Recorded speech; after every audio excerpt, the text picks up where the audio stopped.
계획 선언하셨죠? 예. 지난 11일 국방부가 보고한 국방계획 2.0 안에 대해 청와대가 재검토를 지시했다고 합니다. 판문점 선언 이후에 국방정책의 기조가 바뀌는 것 아니냐, 또 방위력 개선 등 국방의 핵심이 약화되는 것 아니냐는 걱정을 하지 않을 수 없습니다. 예비군 교육은 천안함 북침, 연평해전 등 북한 도발에 관한 사항을 없애고 조선 의병 활동, 양성평등을 교육한다고 합니다.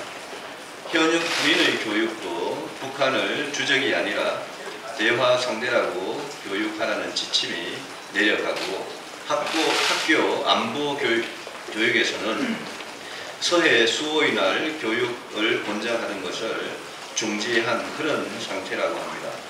오늘 새벽 3시에 북한은 남북 고위급 회담을 중지한다고 통보했습니다.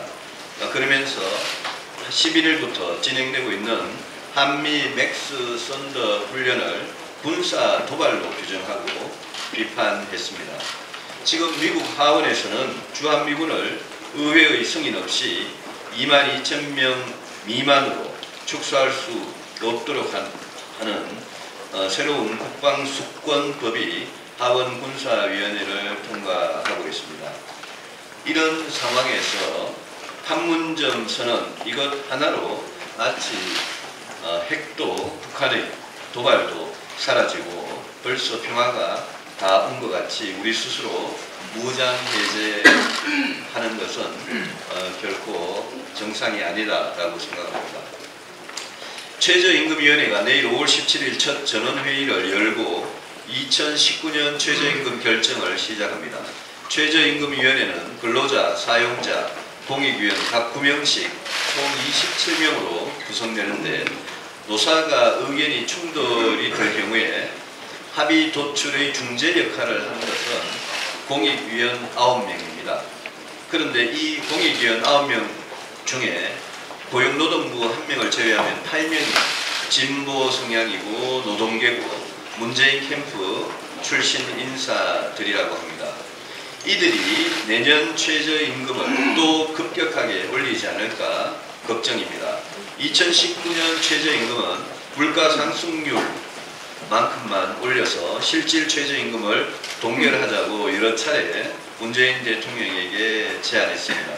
그러나 이 중요한 문제에 대해서 대통령과 청와대 경제장관들은 대답이 없습니다. 오히려 경제부총리와 청와대 정책실장은 최저임금 인상이 고용 감소의 원인이 아니라는 말을 하고 있습니다. 이들이 과연 업종별 고용 통계를 제대로 보는지 모르겠습니다. 어제 국민경제자문회의 부의장은 현 경제 상황을 침체 국면의 초입이다 이렇게 이야기를 했습니다. 이 정부 인사 중에 최초로 지금의 경제 상황에 대해서 제대로 된 진단을 내린 사례라고 저는 봅니다. 내년 최저임금을 또 16.4% 정도 올린다면 경제 위기와 대량 실업을 스스로 재촉할 뿐이라는 점을 분명히 경고합니다. 이상입니다. 판문점 선언 후 북미 회담에 이르기까지 선언이 취지가 목표가 반영이 되고 달성되기를 기원하면서 북한의 과거의 행적을 비춰볼 때 또 다른 변수가 발생을 하고 또 그를 트집을 잡아서 남북 한반도 비핵화를 위한 북미 회담까지 정상적으로 진행이 안 될 수도 있지 않나 의구심 속에서 사실 돌아갔었는데 갑작스럽게 오늘로 예정된 북미 남북 고위급 회담을 취소를 하면서 그 이후로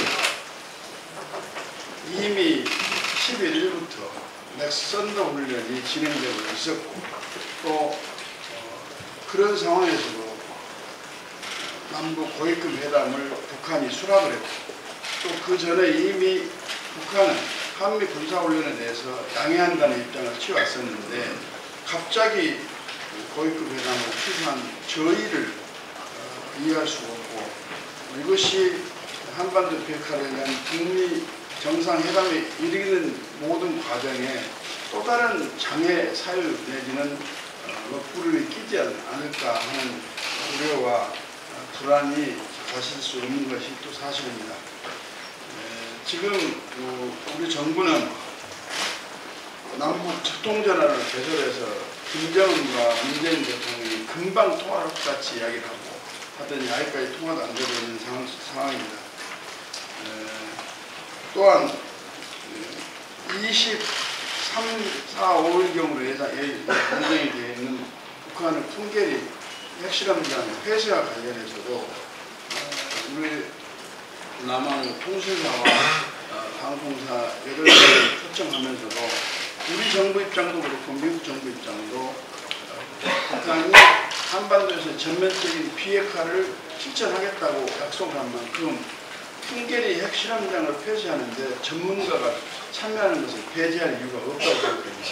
오히려 전문가가 참여를 해서 북한이 한반도에서의 전면적 비핵화 실현하는 의지를 세계에 확인시켜주는 계기로 삼았는데 이것마저도 도구라고 있어서 과연 판전선언이 제대로 이행이 되겠느냐 꼭 돼야 될 텐데 참 안타깝고 불안한 마음을 가지기 어렵습니다. 북한은 이번 풍계리 현장 공개가 보여주기 쇼가 아니라 한반도 비핵화의 전면적인 한반도의 전면적인 비핵화의 약속의 자리이며 핵실험을 진행한 과거를 공개한 자리가 아니라 평화공동 양국체제로 가는 미래의 자리임을 북한이 깊이 인식해 주기를 촉구합니다. 북한이 원하는 체제 보장은 국제사회의 지원이 없이는 불가능할 것이므로 국제사회의 일원으로서 정상국가의 체제 보장을 원한다면 전면적인 한반도 비핵화 약속에 신의 있는 모습을 보여야 하는 것이 제1 원칙이라고 생각합니다. 한반도 전면적인 비핵화의 첫걸음이 자칫 위장된 비핵화가 아니냐 하는 의심을 자아내 계셔는 안 된다고 생각합니다. 드루킹 관련 서럽고도 대선 관련 부정혹이 연일 터지고 있고 검경은 진상규명이 아닌 진상은폐와 증거 은멸을 위해서 교묘하고도 혈나는 수사소를 하고 있다 이렇게 규정을 하지 않을 수가 없습니다. 드루킹에게 직접 센다이 총영사직을 제안했다고 합니다. 드루킹이 김경수 전 의원이 드루킹에게 직접 센다이 총영사직을 제안했다고 합니다. 드루킹이 대선에 기여했고 그에 대한 사례를 제안한 것이라고 그렇게 봅니다. 엄청난 일입니다. 이미 드루킹은 이 대선 공작 댓글 사건의 배후에 진면목이 밝혀지면 놀랄 것이다. 깨끗한 얼굴을 하고 있는 것이 나지만 뒤에서는 더러운 짓을 다 했다. 이런 이야기까지 했습니다. 이런 상황의 이런 의혹이 제기되는 이런 드루킹 사건을 검경은 또 압수수색 영장 청구에 대해서 핑퐁 게임을 하고 있습니다. 세상에 우리나라 경찰은 압수수색 영장 청구 요건도 모르는 수사기관인지 아니면 검찰과 경찰이 교묘하게 진상 은폐 쇼를 하고 있는 것인지 묻지 않을 수가 없습니다. 상황이 이러함에도 여당은 특검 합의 하루 만에 국민을 우롱하고 야당을 농락하는 잠꼬대 같은 주장을 하고 있습니다. 검경의 부실수사 의혹이나 대통령 또 김경수 경남지사 후보는 수사 대상이 될 수 없으며 특검은 대선 불복 프레임으로 끌고 가는 것이 되어서는 안 된다고 주장을 합니다. 특검의 도입의 취지와 목적을 전혀 인식하지 못한 발언으로서 그렇다면 무엇을 밝히기 위해서 왜 특검을 도입하는 것인지 또 대통령과 김경수 후보에 대해서 면죄부나 진실을 은폐하기 위한 수단으로서 특검을 도입한 것인지 묻지 않을 수가 없습니다. 문 대통령, 김경수 후보를 무조건 조사하는 특검이 아니라 필요하면 이들도 조사를 하는 것은 진상규명을 위해서 당연하다, 이렇게 생각을 하고, 이들의 수사가 배제의 대상이 아니라 진상규명을 위해서는 적극적인 참여의 수사가 돼야 된다, 이렇게 생각합니다. 특검 수사기관, 수사관의 숫자에 대해서도 여당은 진상규명을 위한 특검이 아니라 면죄부, 은폐특검, 즉 특검의 무력화로 제2 검경의 역할을 주장하고 있으니 특검을 하지 말자는 주장의 말장난에 불과하다, 이렇게 이야기를 하지 않을 수 없습니다. 특검은 드루킹 사건의 진상을 규명하기 위해서 의혹의 해소와 진상규명을 위한 충분한 수사 대상과 범위가 보장이 되고 수사기관과 수사 진용을 확실히 갖춰야 한다. 이번 특검은 성역 없는 철저한 수사가 보장이 되고 대선 불복의 의혹을 불식하고 대선의 정당성, 도덕성을 확보하는 계기가 돼야 하며 문재인 정부의 적폐청산의 의지와 정당성, 원칙을 재청명하는 기회가 돼야 합니다. 그래야만이 이 정권의 적폐청산은 정치보복 시비를 차단할 수 있고 잠재울 수 있다고 이렇게 생각합니다. 이상입니다. 민주당과 자유한국당 두 기득권 정당의 진흙탕 싸움으로 42일간 공전됐던 국회가 어제가 돼서야 겨우 열렸습니다. 국회가 열리기는 했지만 무책임한 대통령의 개헌 발의와 자유한국당의 약속 파기로 인해 개헌과 선거제도 개혁의 불씨가 사라지고 있습니다. 더구나 청와대는 21대 총선을 전후로 개헌 문제가 다시 부상할 것이라며 사실상 개헌 포기를 암시하기도 했습니다. 이는 청와대의 개헌 주도가 지방선거용이었음을 스스로 시인한 것이나 다름없습니다. 국가 대개혁을 완성하라는 촛불민심의 명령을 외면하고 오로지 자신들의 정략적 의도에 의해서 개헌을 다뤘다는 명백한 증거입니다. 잠시 후에 바른미래당과 민주평화당, 정의당 등 야3당 개헌연대는 기자회견을 갖고 연내 개헌 성사를 위한 8인 개헌협상회의를 즉각 추진할 것을 양당에 촉구할 예정입니다. 역대 우리나라 대통령 모두가 예외 없이 실패한 대통령이 되었다는 사실은 사람이 문제가 아니라 제도가 문제라는 것을 말해주는 것 아닙니까? 바로 제왕적 대통령제라는 제도의 문제입니다. 문재인 대통령도 여기에서 결코 예외가 될 수 없습니다.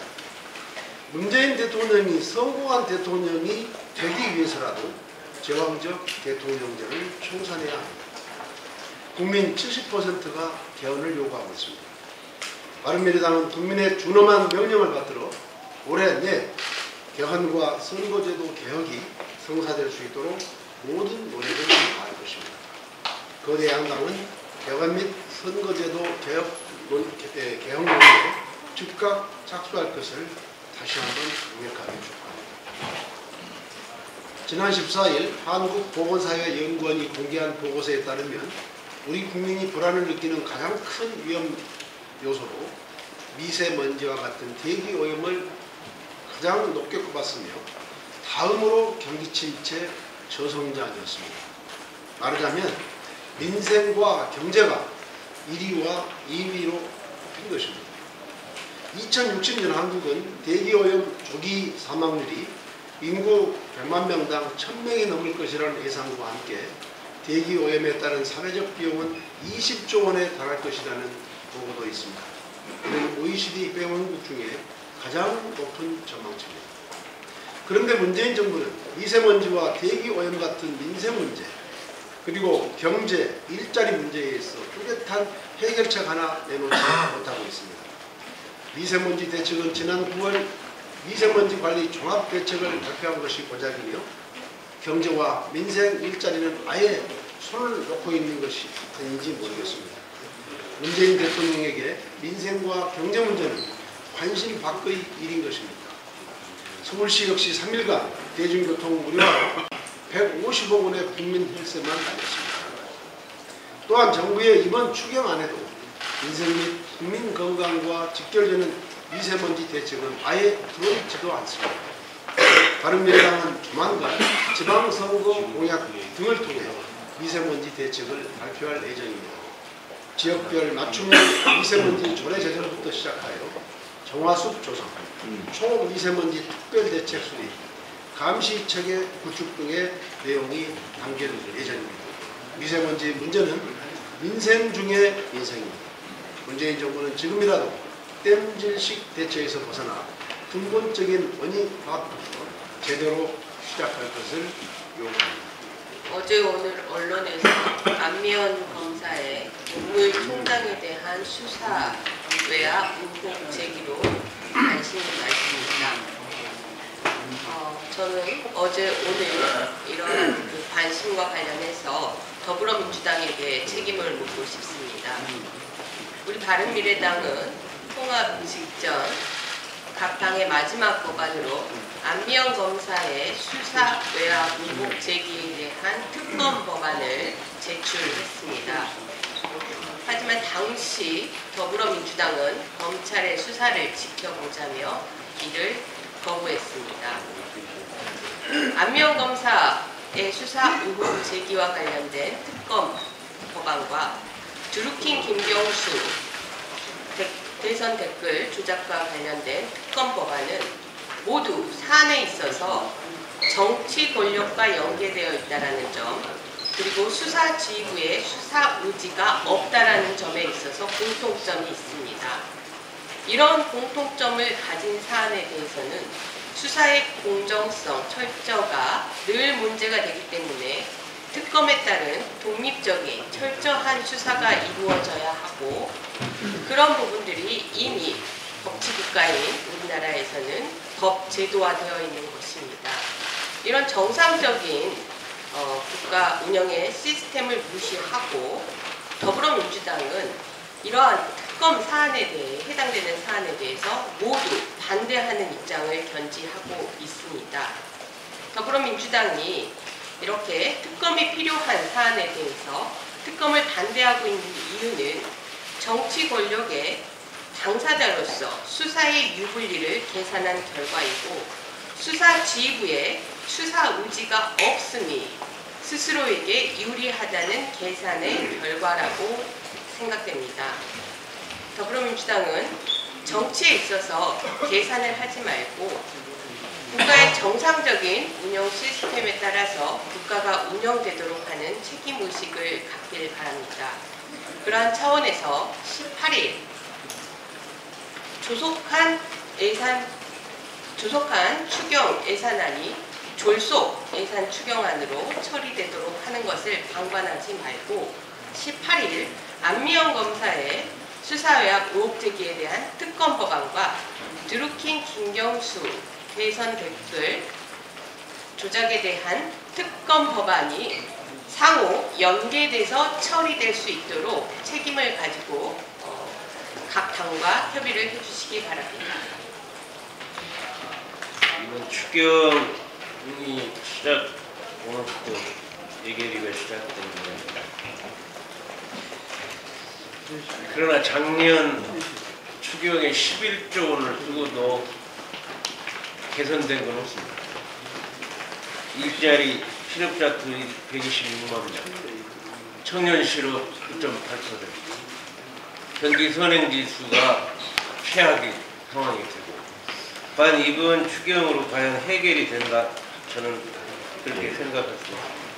지금까지 1년 동안 문재인 정권이 경제 정책이 완전 실패로 돌아간 걸 바꾸지 않고서는 이 정도의 그러한 추경 가지고 국민들을 현혹시킬 수밖에 없는 그러한 땜빵, 또 추경이 될 수밖에 없습니다.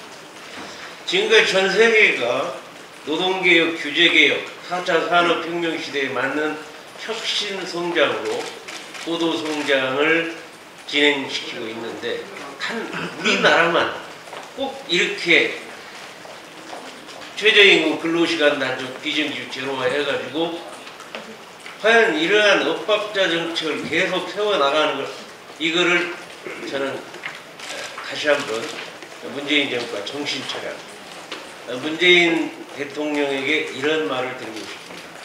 아무리 뭐라고 해도 민생이 먼저입니다.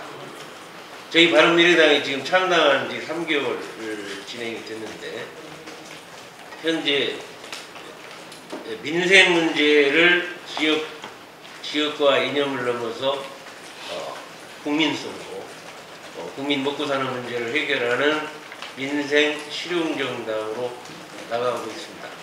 근데 언론에서 너무 여기에 관심이 미약합니다.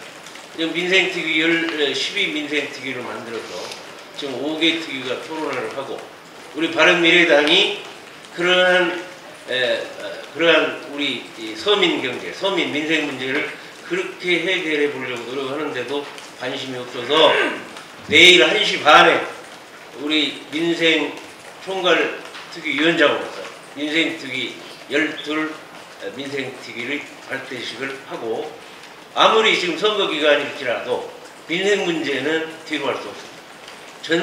우리 바른미래당은 국민 속으로 현장 속으로 민생 문제 해결을 위해서 달려나갈 것입니다.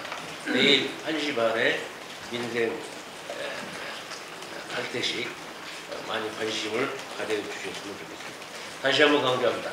문재인 대통령 민생이 먼저입니다. 민주당 김경수 후보는 양파를 무척 좋아하는 것 같습니다. 거짓말 양파 까도 끝이 없습니다. 드루킹 측에서 새로운 진술이 나오면서 김경수 후보가 했던 거짓말이 하나씩 다 밝혀지고 있습니다. 간단히 세 가지만 말씀을 드리겠습니다. 김경수 의원은 처음에는 드루킹을 6번 만났다고 했다가 그 다음에는 7, 8번 만났다. 이 정도는 한두 번 차이니까 그럴 수도 있겠지 했습니다. 근데 오늘 확인된 거는 15회, 적어도 15회를 만났다는 겁니다. 거기다가 고깃집에서 밥도 먹었다 같이. 이렇게 지금 확대되고 있고요. 또 인사청탁 관련해서도 무리한 인사청탁 들어줄 수 없다고 처음에 했다가 그 다음에 인사추천을 했다. 그 말이 바뀌고 이제는 김경수 의원이 샌다이 총영사직을 제안했다 하는 새로운 진술이 나왔습니다. 그리고 드루킹을 만난 시점도 처음에는 대선 전에는 선거 도와주러 여러 사람들이 오고 그 중에 하나다 해서 대선 선거운동 직전에 만난 것처럼 했는데 지금 다시 나온 것은 그 최순실 사건이 발발한 2016년 가을부터 긴밀한 만남을 가지기 시작했다는 것입니다. 그리고 마지막으로 사전 선거운동이 명백한 게 불법 선거운동이 명백한 게 두 자리를 일본의 그 대사나 영사 두 자리를 그 캠프에 두 자리를 약속했다는 거예요. 그리고 인사 약속을 하고 대선 전에 약속을 했다는 겁니다. 때문에 이 부분은 대가를 주기로 하고 도움을 받은 그런 불법 선거운동에 속합니다. 이 정도면 김경수 후보는 이미 후보로서 자격을 상실한 겁니다. 계속 선거운동이 진행될 경우 추가 폭로가 퍼져나오면서 김경수 후보는 정말 만신창이가 될 것입니다.